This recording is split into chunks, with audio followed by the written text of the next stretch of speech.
In tempo d'una volta c'era un zidelo che campava in sul luogo meraviglioso chiamato Gionsani. Stava in un paese a mezzo alle montagne, e foreste e i fiumi. A Giuseppe ciò che gli piaceva o più era di spaziare un giorno sano, a mano in meladia, a sera o balanino. Un giorno che lo sortia di casa, per colarsene in tartagine, intese una voce che lo chiamava Odiasè, Odiasè. Girò, voltò, figliò in ogni luogo, ma un via animo. E torna a sa voce. Odiasè, Odiasè, figlia di lui, sotto la pedra. Infatti c'era qualcosa, un animalotto di ugolello, nero e giallo. E quale sei tu? Domandò Giuseppe. Mi chiamo Gogorullo, sono un gadello montagnino e ho bisogno di un tuo aiuto. E come ti posso aiutare? Io, rispose il zidello. Gogorullo gli spiegò. Si basta un afarone, l'acqua smarisce. Ha principiato per la fontana di Ugompolo e poi a sorgente di Ganalo e ora un fermamento più una goccia d'acqua in tutta la montagna. A momenti adesso è la stessa cosa in tutta la valle di Gionsani. Giuseppe si spaventò. Se l'acqua smarisce tutto se ne ha d'amore, e piante, animali e anche l'uomo, che ci potrebbe fare io. L'acqua non smarisce mica così da berella.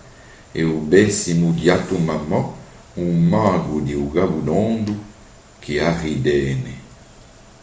E che io aveva in un mago non so che un zidelo io, si lagnò Giuseppe.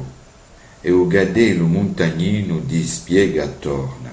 Il potere di un mago annanto all'acqua gli venne da una vasca piena di lacrime di un antico befalo. A porta sempre azzincata a un golo una gaccia che perdone. Se tu riesci a rubarla lì, le acque saranno libere.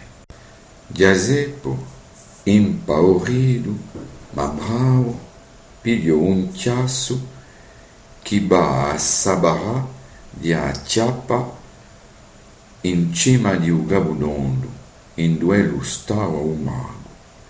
Quando lo visse il luogo, si biatò, figliando a grotta da lontano.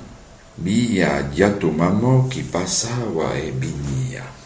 Era un uomo maior e goffo come un begato. Il zidello aspettò dopo cena che un mago s'addormentesse e poi s'avvicinò piano piano. Crac!